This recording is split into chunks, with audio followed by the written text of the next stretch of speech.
नमस्कार, आप देख रहे हैं हेडलाइंस न्यूज। दिन भर की ताज़ा खबरों के लिए अभी सब्सक्राइब करें, साथ में बेल आइकन भी प्रेस कर लें। खबरों में आगे बढ़ने से पहले वीडियो को लाइक जरूर करें और अपने दोस्तों के साथ ज्यादा से ज्यादा शेयर करें। और आप किस शहर से न्यूज को देख रहे हैं, कमेंट में जरूर लिखें। में रविवार को दोपहर 2:30 बजे के करीब सुपरटेक के ट्विन टावर को ढहा दिया गया। टावर को गिराने वाली एडीएफिस कंपनी के ब्लास्टर चेतन दत्ता ने बताया कि डिमोलिशन 100% सफल रहा। 9-10 सेकेंड में टावर गिर गया। जैसा हमने सोचा था बिल्कुल वैसा ही परिणाम आए। हम 5 लोग टावर से बस 70 मीटर की दूरी पर थे। आधे घंटे पहले से हम 5 लोग आपस में बात नहीं कर पा रहे थे, बस एक दूसरे के चेहरे देख रहे थे। बता दें कि मुंबई की एडिफिस इंजीनियरिंग को 28 अगस्त को ट्विन टावर गिराने का काम सौंपा गया।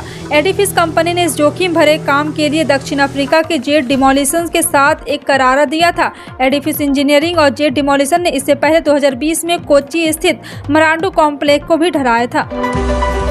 कांग्रेस अध्यक्ष चुनाव की तारीख तय करने के लिए कांग्रेस वर्किंग कमेटी की बैठक हुई। सूत्रों के मुताबिक कांग्रेस अध्यक्ष का चुनाव 17 अक्टूबर को होगा। इसके लिए 22 सितंबर को नोटिफिकेशन जारी होगा। चुनाव के लिए नामांकन 24 सितंबर से 30 सितंबर तक सुबह 11 से 3 बजे तक होगा। सभी प्रदेश कार्यालय ने 17 अक्टूबर को सुबह 10 से 4 बजे तक वोटिंग होगी और 19 अक्टूबर को काउंटिंग के बाद नतीजे सामने आएंगे। कांग्रेस अध्यक्ष चुनाव के लिए नामांकन कांग्रेस मुख्यालय में होगा। कुल 9000 से ज्यादा मतदाता है। वीडियो कॉन्फ्रेंसिंग से हुई बैठक में सोनिया गांधी, राहुल गांधी और प्रियंका गांधी विदेश से भी जुड़े।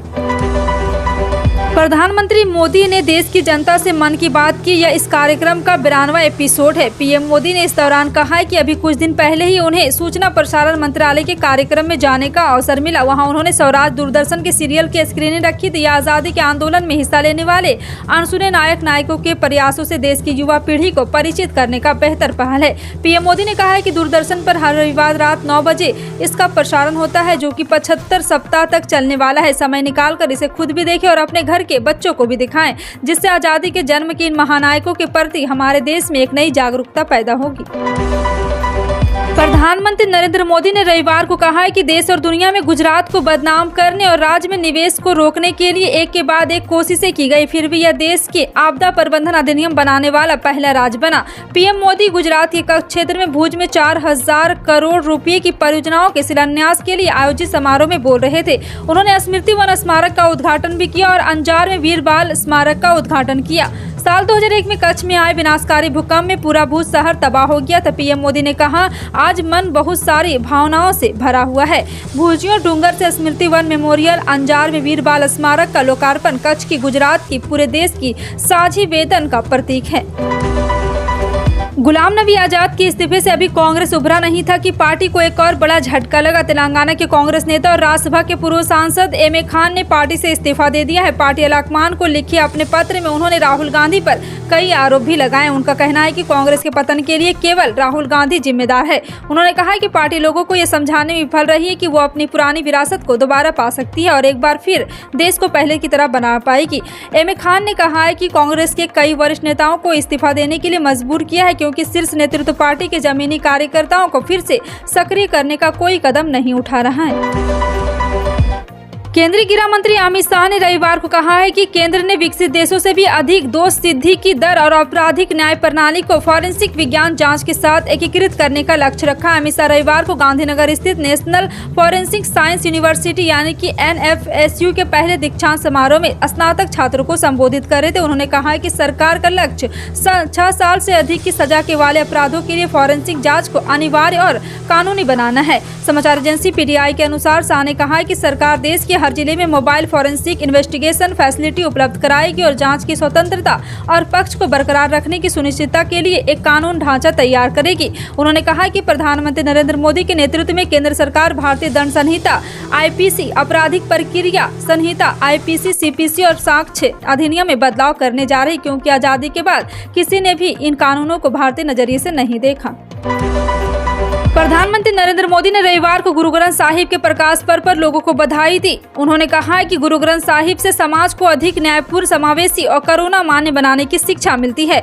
पीएम नरेंद्र मोदी ने अपने ट्विटर हैंडल पर लिखा है कि आज श्री गुरु ग्रंथ साहिब जी के प्रकाश पर्व के पावन अवसर पर सभी को, विशेषकर सिख समुदाय को मेरी ओर से बधाई। श्री गुरु ग्रंथ साहिब जी के पवित्र शिक्षा लाखों लोगों को शक्ति देती है और हमारे समाज को अधिक न्यायपूर्ण, समावेशी और दयालु बनाती है। कर्नाटक का हिजाब विवाद मामला थमता नजर नहीं आ रहा है। कर्नाटक हाई कोर्ट के आदेश के खिलाफ सुप्रीम कोर्ट में सोमवार को सुनवाई होने यानी कि आज सुनवाई होगी। सुप्रीम कोर्ट सोमवार को कर्नाटक उच्च न्यायालय के आदेश को चुनौती देने वाली अपीलों पर सुनवाई करेगा। हाई कोर्ट ने स्कूल और कॉलेजों में हिजाब पर प्रतिबंध लगाने के राज्य सरकार के आदेश को बरकरार रखा था।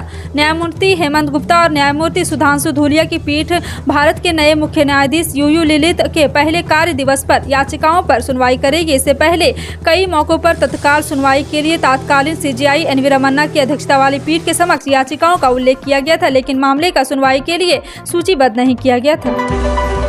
विमान नियामक नागर विमानन महानिदेशालय का स्पाइस जेट को पट्टे पर दिए गए 2 B737 विमानों का पंजीकरण रद्द करने का अनुरोध प्राप्त हुआ है। पंजीकरण रद्द करने का अनुरोध याचरीज पट्टेदार होराइजन एविएशन द्वारा किया गया। यह तीसरा ऐसा उदाहरण है जिसमें नियामक को पिछले कुछ हफ्तों में स्पाइस जेट को पट्टे पर दिए गए विमान का पंजीकरण रद्द करने का अनुरोध प्राप्त है।